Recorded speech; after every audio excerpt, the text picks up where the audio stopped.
بسم اللہ الرحمن الرحیم نحمدہ ونصلی علی رسولہ الکریم اما بعد۔ دوستو عزیزو، انسان کوئی بھی اسباب اختیار کر لے، دکان تجارت کوئی بھی کھول لے، بیٹھ جائے، لیکن رزق اللہ تعالیٰ کے حکم سے ملتا ہے۔ یقینی نہیں کہ وہ کھول کے بیٹھ گیا تو رزق مل گیا۔ اللہ جس کو چاہے گا، جتنا چاہے گا اتنا ملے گا۔ دو دکان ہیں، دو تجارت ہیں، کوئی خوب لے کے جاتا ہے شام میں اور کوئی بیٹھا رہ جاتا ہے۔ یہ بھی اللہ تعالیٰ اپنے فضل سے دیتے ہیں، جس کو بھی دیتے ہیں۔ اسباب اختیار کرنے کا حکم ہے، اسباب اختیار کر لیا، لیکن رزاق تو خدا کی ذات ہے، وہ پہنچاتے ہیں۔ تو کسی چیز میں ایسے نہیں ہے، اسباب اختیار کرنے کا حکم ہے، اختیار کرے گا، لیکن اسباب ہی اس کے لیے ہو، اسباب ہی سے مل جائے، اسباب ہی سے رزق ملے، یہ جو ہے بالکل غلط ہے۔ اسباب سے رزق نہیں ہے، کسی تجارت میں رزق نہیں ملتا۔ ایک آدمی کھول کے دکان بیٹھ گیا، کوئی چیز کر دیا، لیکن کہا کہ کون آ رہا ہے، کیسے آئے گا؟ کہا کو بھیجتا خدا ہے، جس کو جب وہ بھیجے گا تب آئے گا۔ اللہ تعالیٰ رزق کو بھیجتا ہے، پہنچاتا ہے، تو پہنچانے کا کام اللہ سے پہنچاتا ہے۔ اللہ تعالیٰ رازق ہے، پہنچاتا ہے تو پہنچتا ہے۔ کسی چیز میں وہ چیز نہیں، حتیٰ کہ وظائف بھی اگر کر لیتا ہے تو وظائف تو کرے، لیکن وظائف سے ہی پورا مل جائے ایسا نہیں ہے۔ اللہ جس کی مرضی ہوگی تو پہنچے گا، اللہ اپنے مرضی سے دے گا۔ وظائف کی برکت سے جو ملیں گی برکت، اس کی یہ ہے کہ خیر و برکت ہو جائے گی۔ جو جتنا تھوڑا مال ملا اس کے اندر اللہ خیر و برکت ڈال دیں گے، لیکن مال اس سے مل جائے، یقین ہو جائے کہ میں پڑھ لوں تو مال مل جائے گا، یہ جو ہے بالکل غلط سوچ ہے، کیونکہ رزاق تو خدا کی ذات ہے۔ اللہ تعالیٰ دیکھتے ہیں، اللہ تعالیٰ نے ایک نظام بنایا ہے، نظام جس سے بنایا ویسے ہی عمل کرے گا تو فائدے میں رہے گا، اس سے ہٹ کر کے زندگی گزارے گا پریشانی میں رہے گا۔ اللہ تعالیٰ نے کیسے دو باتیں، کمائی میں حلال کمائی کی فکر کرے اور خرچ میں بھی حلال طریقے پر خرچ کرے۔ خرچ میں بھی اگر بے طریق خرچ کر دیا یا پھر اللہ تعالیٰ کی نافرمانی میں خرچ کر دیا، دونوں غلط ہیں۔ اللہ تعالیٰ نے جہاں منع کیا ہے وہاں پر خرچ کرتا ہے، یا پھر جہاں پر خرچ کرنا، جتنا خرچ کرنے کا اجازت ہے اس سے زیادہ کہیں اسراف کرتا ہے تو دونوں مجرم ہوگا۔ تو کمانے میں بھی اللہ تعالیٰ کا تقوی اختیار کر کے کمائے، خرچ کرنے میں بھی تقوی اختیار کرے۔ کمانے میں بھی حرام سے بچے، خرچ کرنے میں بھی حرام سے بچے۔ کمانے میں بھی حلال کی فکر پکڑے، خرچ میں بھی حلال راستے کا اختیار کرے گا تو کامیاب ہوگا، فلاح پائے گا۔ ایسے ہٹ گیا تو پھر پریشانی میں رہے گا، کیونکہ رزق میں برکت نہیں ہوگی، ایسی پریشانی میں مبتلا رہے گا کہ ایک راستے سے آتا ہے 10 راستے سے خرچ ہو جائے گا، پھر پریشان کنگال رہے گا، ایسا پریشان رہے گا کہ کدھر جا رہا ہے سمجھ میں نہیں آئے گا۔ اب یہ ایک ایسے حالت ہے، کیسے جب اللہ تعالیٰ جب دینے پہ آتے ہیں، اللہ کو راضی کر کے زندگی گزارے گا تو ایسا دیتے ہیں کہ صحابہ اکرام رضوان اللہ علیہ اجمعین کے واقعات میں لکھا ہے کہ ایک صحابی بیٹھے ہوئے تھے، ان کو جو ہے خدمت میں چوہا بل سے اشرفیاں لا کے رکھنے لگا۔ حضور اکرم صلی اللہ علیہ وسلم کی خدمت میں حاضر ہوئے اور پوچھا، کیونکہ ان کی زندگی اتنی پاک زندگی کیسے گزارتے تھے، تقوی والی زندگی، کہ یہ پتہ نہیں کہ یہ جو ہے ہمارے لیے حلال ہے حرام ہے۔ یہ فکر لاحق ہو گئی کہ بھئی یہ بل سے آ کر چوہا رکھ دیا ہے اشرفیاں، اب اتنے اشرفیاں جو سونے کے اشرفیاں ہیں، اس کو کیا کیا جائے، یہ ہمارے لیے حلال ہے کہ حرام ہے، معلوم کرے۔ آج کا نوجوان جو ہے مسائل بڑے دیندار لگنے لگتا ہے، پوچھتا ہے، کوئی مسئلہ پوچھتا ہے نماز کے سلسلے میں، کبھی کسی سلسلے میں، کبھی جو ہے نماز کے، اور کبھی کوئی دوسرا مسئلہ پوچھ لیتا ہے، لیکن کبھی تجارت کے بارے میں نہیں پوچھتا۔ تجارت کی آمدنی جو میری آمدنی ہے حلال ہے حرام ہے اس کی فکر ہی نہیں کرتا، وہ پوچھتا بھی نہیں، معلوم انداز ہے کہ کہیں کچھ بول دے تو پھر کیا ہوگا، عمل کرنے کا ارادہ نہیں ہے نا، تو خوف خدا نہیں رہا۔ یہ پوچھتا نہیں کہ بھئی ان طریقے سے مجھے آمدنی ہوتی ہے، کیا یہ جائز ہے کہ بھی ناجائز ہے، اس کی فکر بھی نہیں کرتا، پوچھنا بھی نہیں چاہتا، سب چیزیں پوچھ لے گا۔ مسائل میں نماز کے مسئلے پوچھ لے گا، نکاح کے بھی مسئلے پوچھ لے گا، ہر طریقے کے مسئلے پوچھتا رہے گا، لیکن کبھی یہ نہیں پوچھے گا کہ بھئی تجارت کے کیا کیسے طریقہ کار ہے۔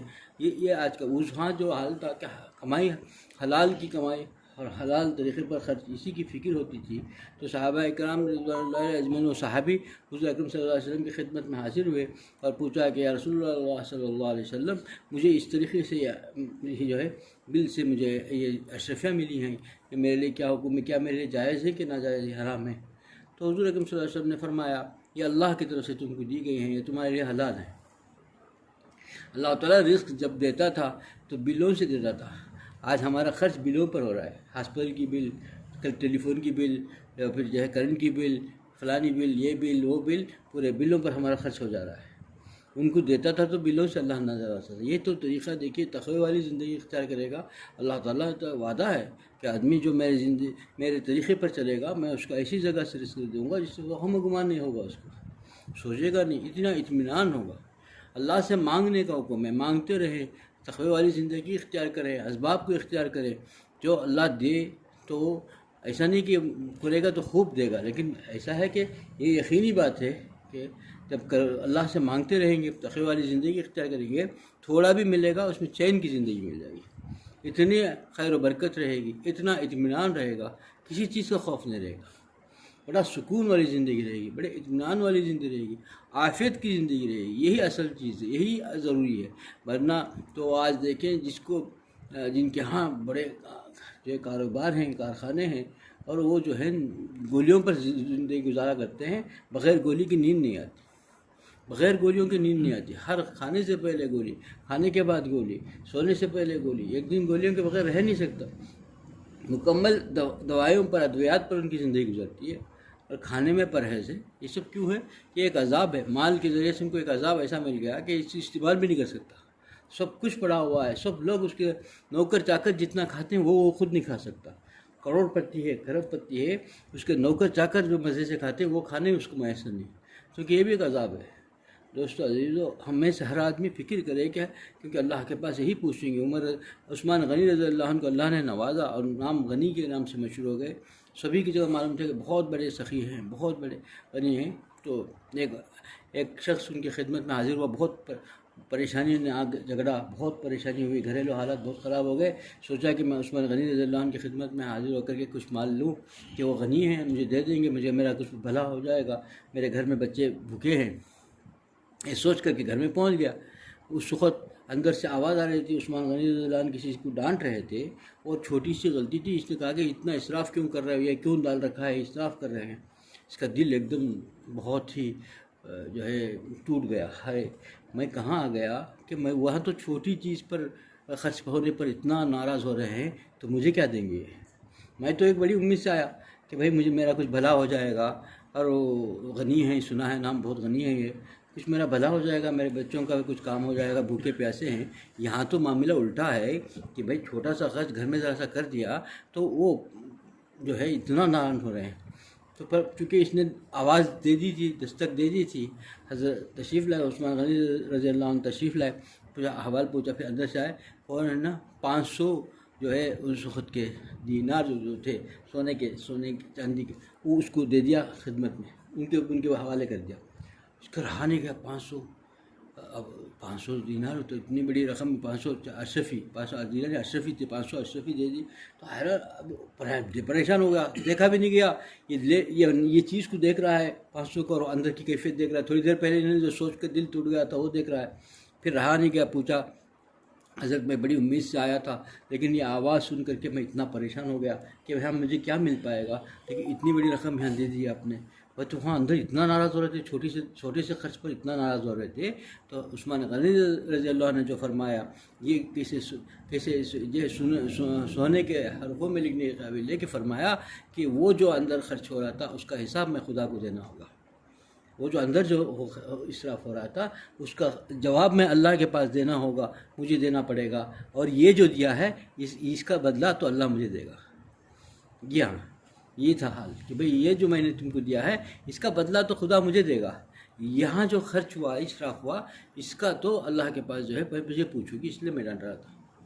یہ زندگی تھی بھئی، آدمی اللہ کے پاس سب سے بڑھ کر یہی ہے کہ سب کچھ ہوگا، لیکن ہاں جب اسراف کرے گا تو اللہ تعالیٰ کے پاس سب سے پہلے سوال یہی پوچھا جائے گا کہ کہاں سے کمایا تھا، کس طریقہ کار کیا تھا، حلال تھا کہ حرام تھا، اور کہاں خرچ کیا، یہ طریقہ کار کیا تھا، حلال تھا کہ حرام تھا۔ جب تک یہ نہیں بولے گا کہ آدمی کھسک نہیں سکتا۔ ہٹ نہیں سکتا خدا کے سامنے سے. تو آدمی سوچے جب یہ بات ہے اللہ تعالیٰ رازق ہے، رزاق اسی ہے، اسی کی طرف سے آتا ہے، تو حلال حرام کی تمیز کے بغیر کما کر کے ابال لے. کیونکہ کتنے لوگ ایسے ہیں، اور اگر مسلمانوں میں سے غور کریں تو بہت سے ایسے لوگ ہیں، تقریباً اکثریت ایسی لوگوں کی ہے جن کو اللہ نے حلال رزق کے راستے دے رکھے ہیں، لیکن اپنے ہاتھوں سے، اپنے زبان سے، اپنی چیزوں سے حرام کی آمیزش اس میں کر دیتے ہیں. لیکن اللہ نے رزق حلال دے رکھا ہے، اس سے کما کے اس سے ہی وہ راضی ہو جاتا، تو حلال رزق کے مزے اڑا لیتا، مزے میں رہ جاتا. لیکن اس نے کسی اپنے زبان سے، اپنی چیزوں سے، اپنے ہاتھ سے، اپنے اعمال سے اس کے اندر حرام ملا کر کے اس مال کو بھی خراب کر دیا. اس طریقہ کار رزق جو طریقہ اللہ نے دے رکھا تھا اس کو بھی خراب کر دیا. دوستو عزیزو، ہم میں سے ہر آدمی دیکھے، کیونکہ ہر آدمی آج مال کی فکر میں ہے، لیکن مال حلال طریقے سے آئے اور حلال طریقے پر خرچ ہو، اسی کسی کی فکر نہیں ہے. وہ سوچتا ہے کہ میری جو ضرورت ہے وہ پوری ہو جائے، چاہے کسی بھی طریقے سے ہو، میری ضرورت پوری ہو جائے. اس کے لیے کسی بھی طریقے پر پہنچ جانے کے لیے تیار ہو جاتا ہے. یہ تو دنیا فانی ہے، اور اللہ تعالیٰ جو ہے اپنے فضل سے جتنا دیں گے اتنا ہی اسے کو ملے گا. لیکن اللہ سے مانگے کہ حلال طریقے سے اللہ رزق دے، حرام سے بچا لے، کیونکہ اللہ نے مقدر میں حرام رکھا ہے. اللہ سے مانگے گا تو پھر بچ جائے گا، اگر نہیں تو پھر کتنی بڑی وبال اس کی سر پہ ہوگی کہ کچھ ملے گا بھی نہیں، نہ چین ملے گا، نہ سکون ملے گا. دنیا بھی برباد ہوئی، آخرت میں تو مجرم ہوگا، حرام کی چیز لے جواب دہ ہونا پڑے گا. اور دنیا میں بھی چین نہیں ملے گا. جو چیز حرام سے آ جائے، خدا کو ناراض کر کے آ جائے، اسے چین کیسے مل سکتا ہے؟ دونوں جہاں کا مالک کو، دونوں جہاں کا بادشاہ کو ناراض کر کے تو جو چیز حاصل کیا ہوگا اس سے چین کیسے مل سکتا ہے؟ اس سے عافیت کیسے مل سکتی ہے؟ اس میں راحت کیسے مل سکتی ہے؟ اس میں خوشی کیسے مل سکتی ہے؟ اس کے اندر یہ سوچتا ہے کہ میری خوشیاں اس سے پوری ہو جائیں گی، میرے خواہشات اس میں پوری ہو جائیں گے. کچھ نہیں ہوگا، کیونکہ پریشانی میں رہے گا. اس نے مصیبت خرید لائی ہے، مصیبت میں ہی گھرا رہے گا انسان. دوستو عزیزو، ہم میں سے ہر آدمی جائزہ لے. اور فکر تو ہر آدمی کرتا ہے کہ مال بڑھ جائے، لیکن فکر ہم میں سے کتنوں کو ہے کہ حلال طریقے سے مال بڑھے. جتنا اللہ نے ہم کو دیا تھا اس میں ہم کو جو ہے اللہ تعالیٰ اس سے راضی رہنے کی بھی توفیق دے دے. یہ بڑی نعمت ہے، اللہ سے مانگنی چاہیے. اللہ جو ہم کو مقدر کر رکھا ہے اس سے ہم کو راضی رکھ، کہ ہم کو یعنی اور حرص مسلط نہ کر. یعنی بڑی بری چیز ہے جس پر حرص مسلط ہو گئی، سمجھو کہ اللہ نے نگاہ پھیر لیا، اور سمجھو کہ وہ پریشانی میں آ گیا. کیونکہ حرص مسلط ہو گئی تو بڑی مصیبتوں میں آ گیا. اللہ نے جس پر فضل فرمایا وہ اس سے راضی رہتا ہے، جس چیز سے جتنا ملا اس سے خوش رہے گا. کبھی اس کے دل کے اندر، دل کے کسی کونے میں بھی جو کیا ہے کہ کمی کا احساس نہیں ہوگا، وہ ہمیشہ شکر گزار بندہ رہے گا. دوستو عزیزو، ہمیں اپنا جائزہ لیں. ہم کو چین و سکون سے زندگی گزارنے ہم نے کسی کو خواہش نہیں ہے. ہر آدمی چاہتا ہے کہ بھائی چین و سکون کی زندگی مل جائے، لیکن چین و سکون تو اسی میں ملے گا حلال راستے سے ہم کو مال ملے اور حلال راستے پہ خرچ ہو، حرام سے بچ جائے. کل اللہ کے پاس ہم مجرم نہ ہوں. اللہ کے پاس ہم جو ہے، حضرت والا یہی فرماتے ہیں کہ بار بار تاکید کرتے ہیں کہ مال کے ہم جو ہے کیا ہے، مال کے ہم مالک نہیں ہیں، امین ہے، امانت ہے ہمارے پاس. ایک ایک روپے کا بھی حساب دینا پڑے گا. آج ہم کیا سمجھتے ہیں، آج میں نے کما لیا ہے 10,000 روپے، یہ میرے مال ہے. میرا مال ہے ہی نہیں. 10,000 روپے میرے لیے پاس امانت آیا ہے اللہ کی طرف سے. اس 10,000 روپے پہ اگر ہیں تو 10,000 روپے کا میں حساب دینا پڑے گا اللہ کو. یہ ہمارا ذہنیت ہے کہ میرا مال ہے، میرا مال ہے ہی نہیں، میں مالک نہیں ہوں، میں امین ہوں. اللہ نے میرے پاس یہ امانت دی ہے اور میں کہاں خرچ کیا اس کا حساب مجھے دینا پڑے گا. یہ اگر بندہ سوچ لے تو پھر فکر کرے گا، مال کی حرص بھی نہیں کرے گا، کیونکہ ڈر ہوگا کہ بھائی کتنا مال آئے گا اتنا حساب مجھے دینا پڑے گا. صحابہ کرام اسی لیے پریشان رہتے تھے کہ جتنا مال آئے گا اتنا مجھے حساب دینا پڑے گا، جتنا کم مال رہے گا میں اتنا کم حساب دینا پڑے گا. اب ہم میں سے زیادہ آدمی فکر کر رہا ہے پیسوں کی. اگر یہ سوچتا کہ میں اللہ کے پاس حساب دینا پڑے گا جتنا مال آئے گا تو پھر خوف کھائے گا. اسی لیے پہلے سب سے بڑھ کر اللہ کا خوف پیدا کرے، اللہ تعالیٰ کو راضی کرنے کی فکر کرے. اللہ تعالیٰ نے جس طریقے پر زندگی گزارنے کا حکم دیا ہے اس طریقے سے گزارنے کی فکر کریں گے تو ہم کو راستہ بھی اللہ نے بتایا ہے کہ حلال طریقے سے کمائیں، حلال پر خرچ کریں، تو اسی پر خرچ کرنے کی فکر ہوگی، اسی طریقے سے کمانے کی فکر ہوگی. جتنا اللہ دیا اس سے راضی رہنے کے اور خوش رہیں گے. یہی اصل چیز ہے، یہی ہونی چاہیے. اللہ مجھے بھی اس عمل کی توفیق عطا فرمائے، آپ لوگوں کو اس عمل کی توفیق عطا فرمائے. وآخر دعوانا الحمدللہ رب العالمین.